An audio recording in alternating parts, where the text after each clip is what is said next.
मेरा नाम राहुल है और मेरा एक दोस्त था अतुल। हम दोनों साथ में जॉब किया करते थे। सभी चीज़ें हमारी ज़िंदगी में बहुत अच्छी चल रही थी, लेकिन अचानक हमारी खुशियों को किसी की नज़र लग गई और हमारे जीवन में एक ऐसी घटना घटी जिसने मेरे प्यारे दोस्त अतुल को मुझसे छीन लिया। उस मंज़र को याद करके आज भी मेरे रोंगटे खड़े हो जाते हैं।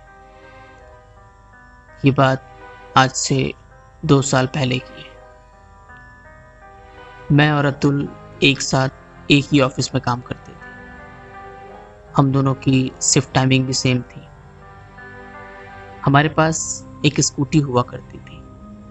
वो स्कूटी मैंने और अतुल ने पैसे शेयर करके खरीदी थी।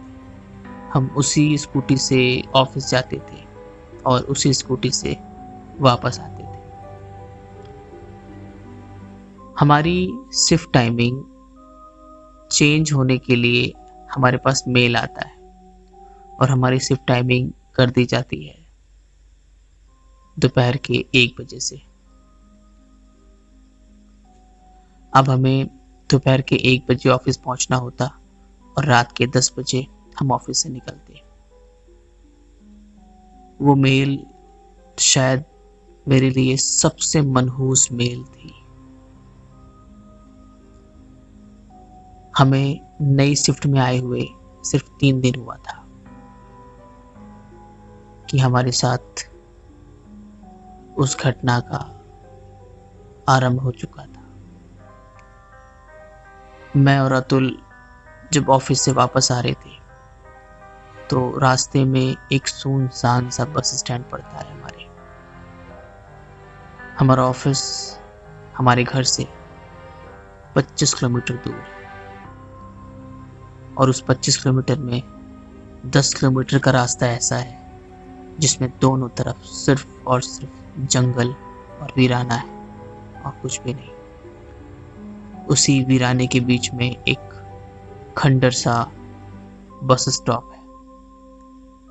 वो बस स्टॉप कम कब्रिस्तान ज्यादा लगता है रात में।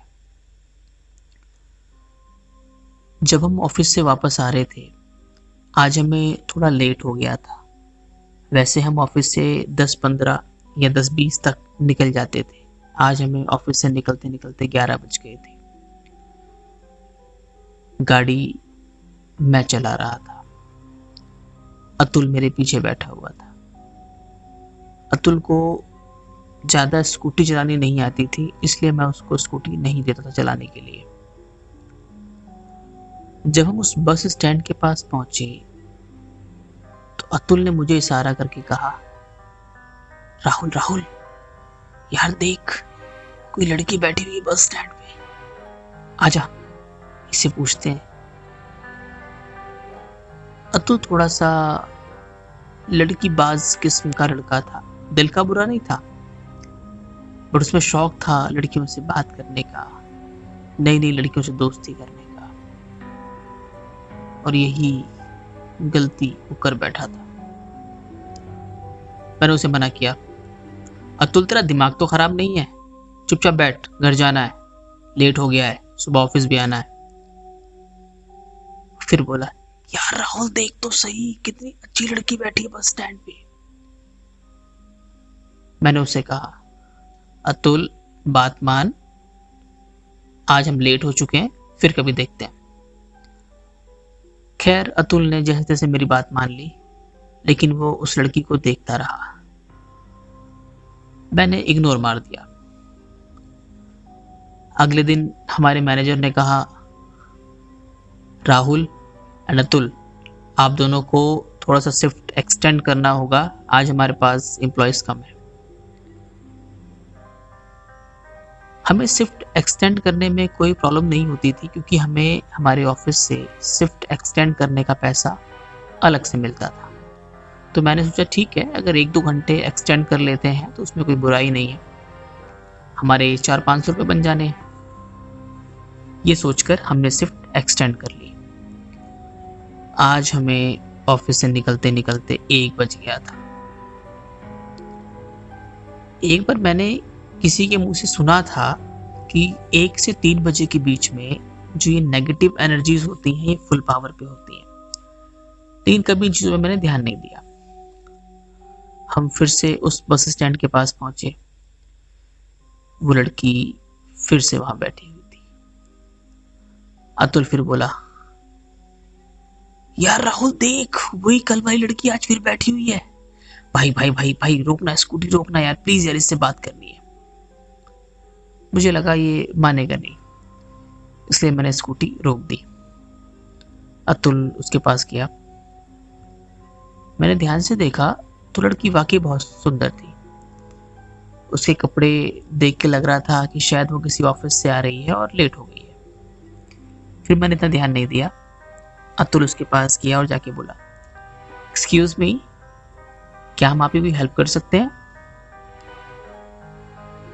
वो लड़की थोड़ा सा घबराई हुई और हल्का सा मुस्कुराते हुए बोली, हाँ एक्चुअली मेरी बस मिस हो गई है और मुझे समझ में नहीं आ रहा मैं घर कैसे जाऊं। अतुल ने बोला, आप टेंशन मत लो, हम है ना, ये मेरा दोस्त राहुल है और मैं अतुल हूँ, हम दोनों आपको ड्रॉप कर देंगे, आप टेंशन मत लो। लड़की बोली, लेकिन मैं आपके साथ कैसे जा सकती हूँ, मैं तो आपको जानती भी नहीं हूँ। अतुल ने अपना आई कार्ड दिखाया और बोला कि हम एक मल्टीनेशनल कंपनी में काम करते हैं, आप उन पर ट्रस्ट कर सकते हो, और वैसे भी आप यहाँ रात में अकेले बैठोगी तो उससे तो ज्यादा सेफ है कि आप हमारे साथ चलो, हम आपको घर पे ड्रॉप कर देंगे। लड़की मान गई। अतुल मेरे पास आया और बोला, यार राहुल भाई बात बन गई कि लड़की इसकी बस छूट गई है, हम इसे आज घर ड्रॉप कर देंगे, मैं रास्ते में इसका नंबर ले लूंगा और तेरा भाई इसे सेट करेगा। मैंने उसे मना किया कि अतुल ये रात का मामला है, ठीक नहीं है। अतुल ने बोला, यार राहुल इंसानियत भी तो कोई चीज होती है ना, ये बेचारी यहाँ पर अकेले है, कहाँ जाएगी बता मुझे, तो अच्छा है ना कि हम इसे घर ड्रॉप कर दें। मुझे अतुल की बात ठीक लगी। मैंने कहा ठीक है भाई बैठा ले। अतुल और वो लड़की स्कूटी पे बैठ गए। मैं स्कूटी लेके चल दिया। रास्ते में अतुल उससे बात करते हुए जा रहा था। बाय द वे नाम क्या है आपका? लड़की ने मुस्कुराते हुए बोला, मेरा नाम रजनी है। रजनी आप कहाँ जॉब करते हो? रजनी ने बताया कि यहाँ मैं नजदीक में एक फार्मास्यूटिकल कंपनी है, मैं उसमें जॉब करती हूँ। आपके घर पे कौन कौन है? तो रजनी ने पूछा, आप मेरी इतनी इंक्वायरी क्यों कर रहे हो? अतुल बोला, अब तो दोस्ती करेंगे ना हम, आप हमें यहाँ मिल गए हो, अब जब जब आपकी बस मिस हुआ करेगी हम आपको घर ड्रॉप कर दिया करेंगे, और बाय गॉड मैं तो ऊपर वाले से उम्मीद करता हूँ कि आपकी डेली बस मिस हो ताकि हम आपसे मिल पाए। अतुल ने ऐसा बोला और लड़की बहुत जोर से हंसने लगी। अच्छा तो अब तुम ये चाहते हो कि मेरी बस डेली मिस हो और मैं यहाँ पर रात में वेट करूं?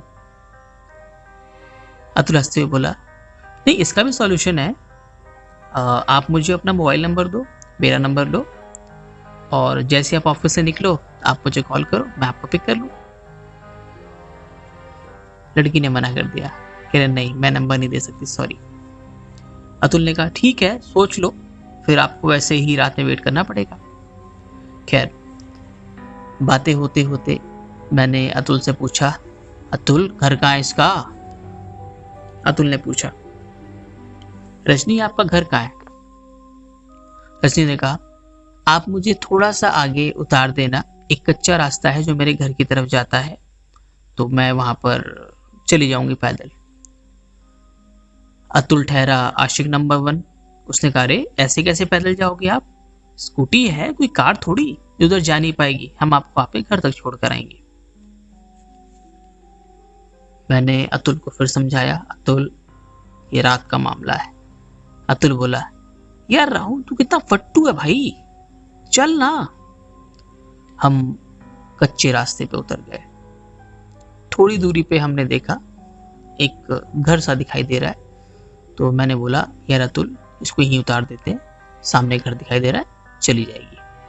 रजनी देवी बोला कि हाँ हाँ मैं चली जाऊंगी, आप लोग परेशान मत हो। रजनी स्कूटी से उतरी और चली गई।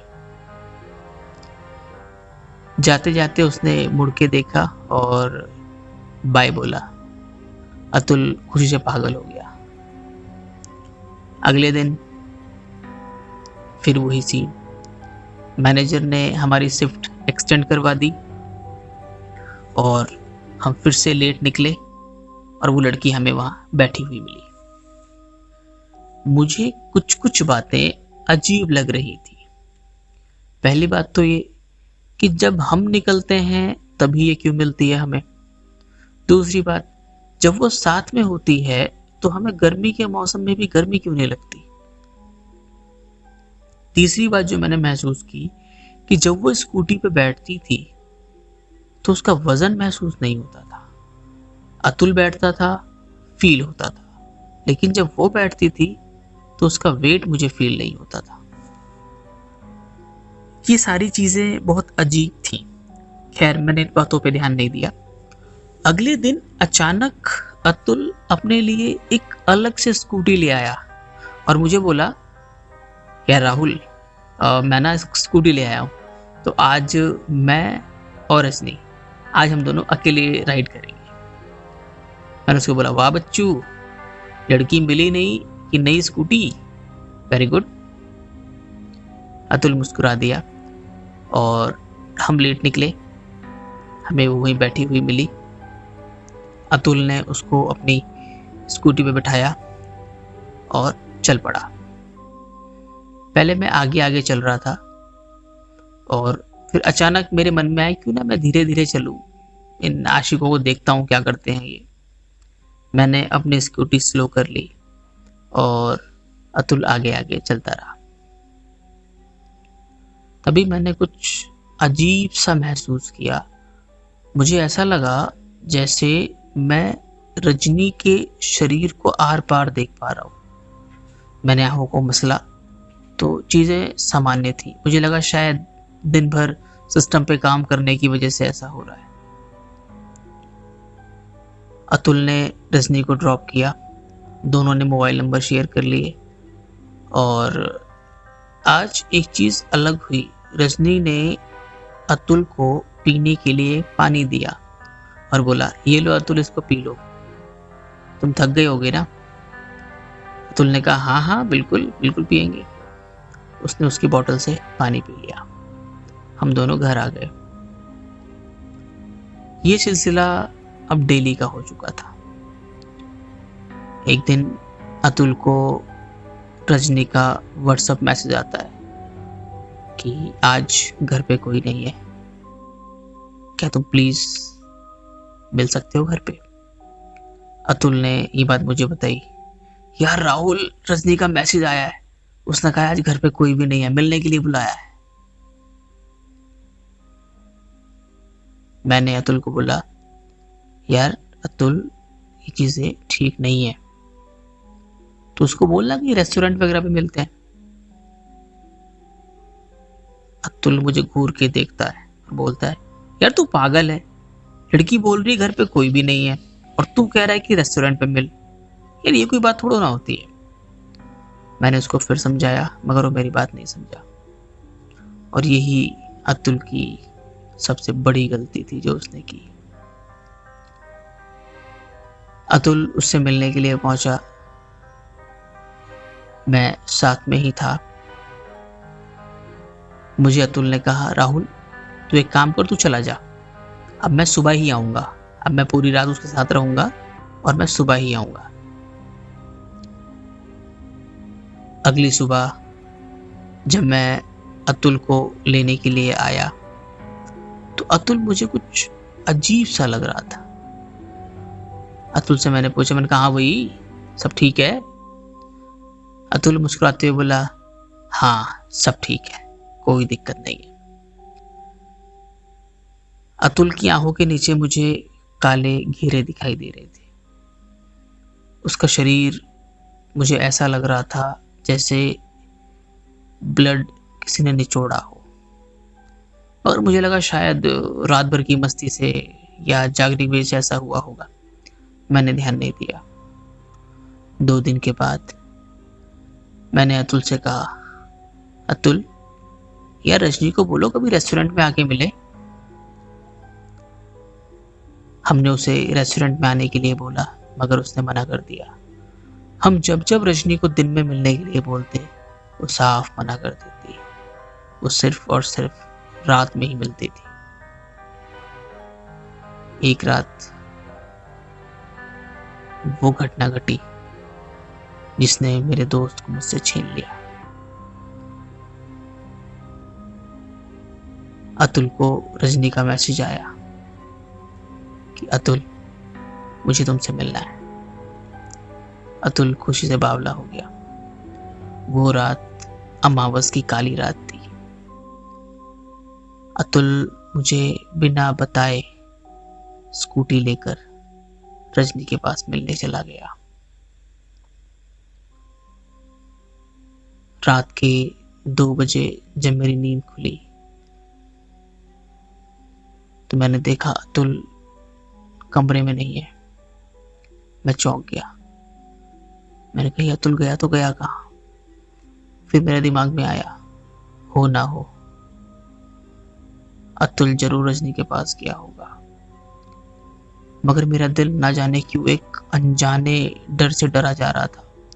मैंने अपनी स्कूटी उठाई और रजनी के घर की तरफ चल पड़ा।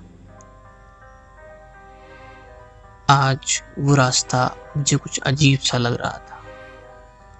जैसे ही मैं मेन रोड से उस कच्ची सड़क पे उतरा, वहां ठंड बढ़ चुकी थी। जो घर पहले 200-300 मीटर चलने पे आ जाता था, वो घर आज कई किलोमीटर चलने के बाद भी नहीं आया। चारों तरफ अजीब सा सन्नाटा। वो सन्नाटा मुझे बहुत डरा रहा था।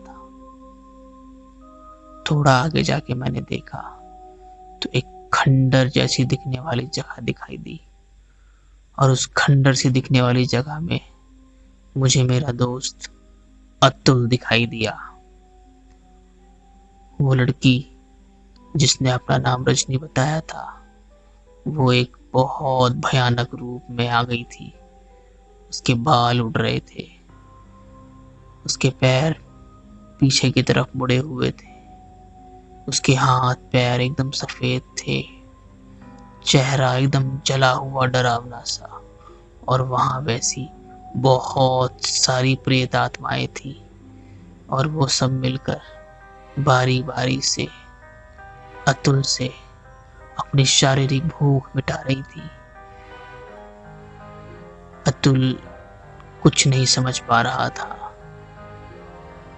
मेरा दिमाग भी काम नहीं कर रहा था कि आखिर अतुल ये समझ क्यों नहीं पा रहा है। तभी मुझे ध्यान आया कि अतुल को जो पानी रजनी ने दिया था, शायद वो कोई अभिमंत्रित पानी था।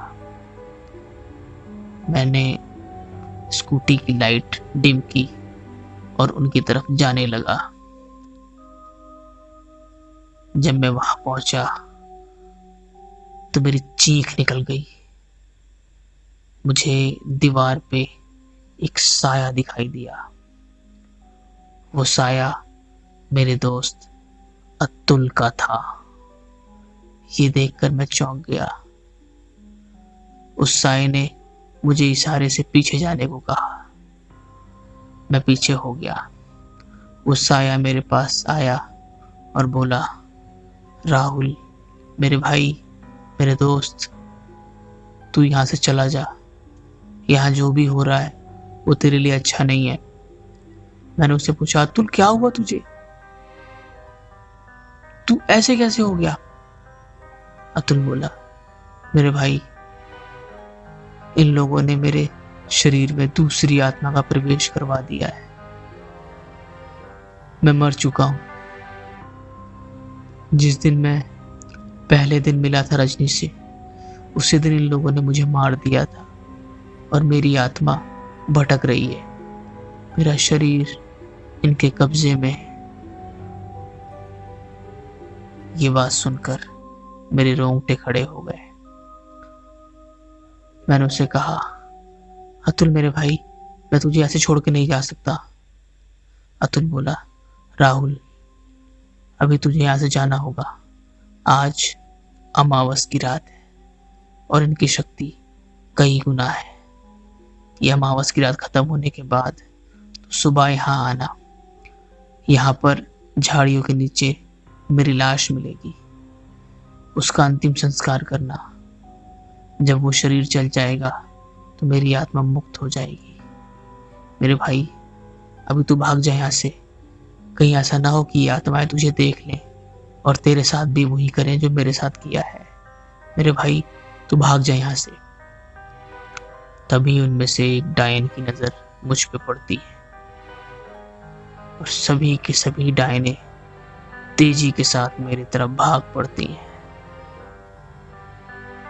अतुल मुझे बचाने के लिए उन डायनों के सामने आ जाता है और मुझे वहां से भागने का मौका मिल जाता है।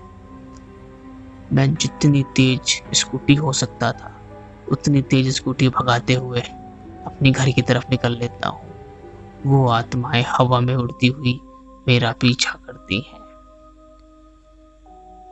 तभी मुझे याद आया, किसी ने कहा था कि मंदिर में इन बुरी आत्माओं का जोर नहीं चलता है। थोड़ी ही दूरी पर एक मंदिर था। मैंने उस मंदिर में शरण ली और वहां के पुजारी जी को सारी बात बताई। पुजारी जी ने अभिमंत्रित जल मेरे ऊपर छिड़का और बोला, तुम यहीं रुको, आज की रात अमावस खत्म होने के बाद उनको देखते हैं। वो आत्माएं मंदिर के चारों तरफ फेरे लगाती रही और मेरे बाहर आने का इंतजार करती रही। वो आत्माएं बहुत डरावनी डरावनी आवाजें निकालती रही, मगर मैं बाहर नहीं आया। सुबह सूरज की पहली किरण के साथ पंडित जी ने पूजा की, कुछ चीजें अपने साथ ली और मुझे बोले, मुझे वहां ले चलो जहां तुमने ये सब देखा। जब हम वहां पहुंचे तो वहां का मंजर बहुत डरावना था। वहां नर कंकाल पड़े हुए थे, कई सारी लोगों की हड्डियां पड़ी हुई थी।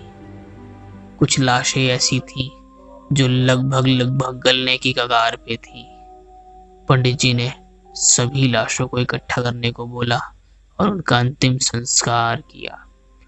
जैसे जैसे लाशों का अंतिम संस्कार होता गया वो आत्माएं मुक्त होती चली गईं। तभी अतुल की आत्मा सामने आती है और कहती है, राहुल इन डायनों को खत्म करने के लिए भी तुम्हें कुछ करना होगा। मैंने पूछा, अतुल बताओ क्या कर सकते हैं डायनों को खत्म करने के लिए। उसने बताया, थोड़ा सा आगे जाओ, एक पीपल का पेड़ है, उसके नीचे 11 कंकाल दफन है।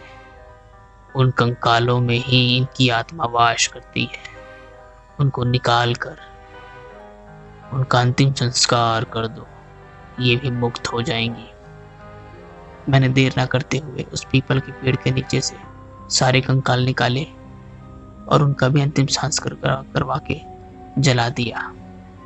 सारी आत्माएं मुक्त हो गई। मेरा दोस्त अतुल गायब हो गया। आज 2 साल बीत चुके हैं इस बात को, मगर जब भी मैं उस रास्ते से निकलता हूं तो मुझे वो मंजर याद आ जाता है। मेरे रोंगटे खड़े हो जाते हैं। दोस्तों, अगर आप रात में किसी भी लड़की या किसी भी साए को देखते हैं तो उसके नजदीक ना जाएं, उससे बच के रहें। जरूरी नहीं कि सामने बैठा जो व्यक्ति आपको दिखाई दे रहा है वो इंसान ही हो।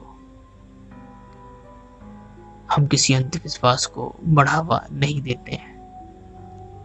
अगर ये वीडियो आपको पसंद आई हो तो इसे लाइक करें, शेयर करें और ऐसी मजेदार और डरावनी कहानियां सुनने के लिए इस चैनल को सब्सक्राइब करें। बेल आइकन जरूर प्रेस कर लें ताकि ये डरावने नोटिफिकेशन आप तक पहुंचते रहे। आपने ये कहानी सुनी, आपका बहुत बहुत धन्यवाद।